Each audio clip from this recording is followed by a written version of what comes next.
नमस्कार साथियों, आज हम सुनेंगे हनुमान जी की एक ऐसी दंतकथा जो केवल भक्ति की नहीं बल्कि अन्याय के विरुद्ध साहस और प्रेमपूर्ण विनम्रता की भी मिसाल है। यह कथा है हनुमान जी और शनिदेव की मुलाकात की, जिसके कारण आज भी लोग कहते हैं शनिदेव की दशा में हनुमान की पूजा करो, कष्ट कम होंगे। तो चलिए शुरू करते हैं। रावण का अहंकार और शनिदेव की कैद। लंका में जब रावण का राज था तब उसका अहंकार बहुत बढ़ चुका था।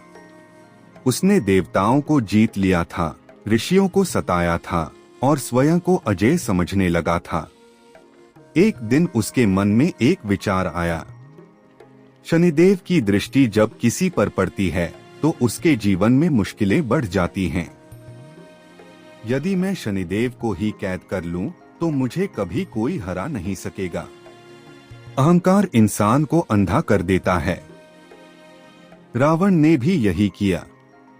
उसने अपने सैनिकों को भेजा और शनिदेव को बंदी बना लिया।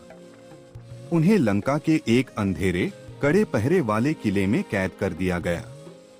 उनके हाथ और पैरों में लोहे की बेड़ियां डाल दी गईं।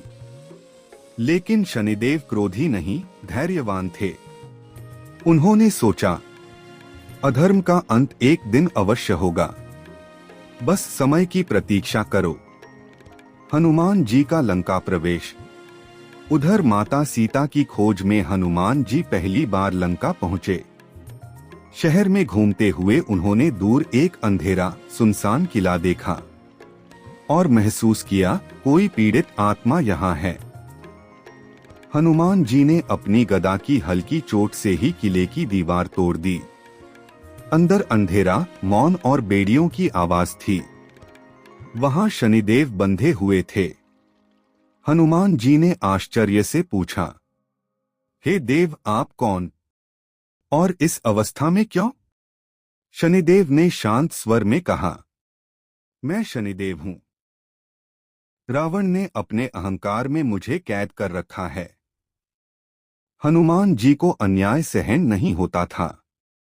उन्होंने बिना समय गवाए अपनी गदा उठाई और बेड़ियां तोड़ डाली। शनिदेव का आशीर्वाद। मुक्त होते ही शनिदेव ने कहा, हे पवनपुत्र हनुमान, तुमने मुझे अन्याय से मुक्त किया है।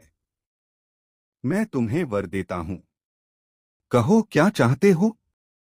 हनुमान जी मुस्कुराए और बोले, देव, मैं अपने लिए कुछ नहीं चाहता।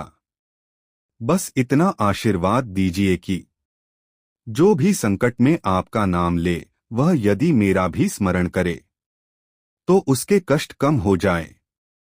शनिदेव भाव विभोर हो गए। उन्होंने हाथ जोड़कर कहा, तथास्तु। आज से जो हनुमान की भक्ति करेगा उस पर मेरी कठोर दृष्टि कोमल हो जाएगी। हनुमान भक्ति मेरे प्रभाव को कवच की तरह ढक लेगी। और इसी दिन से हनुमान जी कहलाए संकट मोचन हनुमान। लंका युद्ध का प्रभाव। उसी युद्ध में जब लक्ष्मण शक्ति बाण से मूर्छित हुए तब पूरी सेना निराश थी। जाम्बवान जी ने कहा, जो प्रभु का दूत है वही रक्षक भी है। हे हनुमान, केवल तुम संजीवनी ला सकते हो। हनुमान पर्वत उठा लाए, लक्ष्मण स्वस्थ हुए। पूरी सेना की आशा फिर जीवित हो गई। और उस दिन से हनुमान केवल बल का नहीं, आशा का, विश्वास का और जीवन का प्रतीक बन गए। आज भी क्यों कहा जाता है, शनिवार को हनुमान पूजा करो? क्योंकि शनिदेव कर्म फल देते हैं। हनुमान जी रक्षक हैं। जब मनुष्य हनुमान का स्मरण करता है, मन मजबूत हो जाता है, भय दूर हो जाता है और शनिदेव की कठोर दशा भी नरम हो जाती है। इसलिए मंगलवार और शनिवार को हनुमान चालीसा, सुंदरकांड पाठ या राम नाम जपना अत्यंत शुभ माना गया है।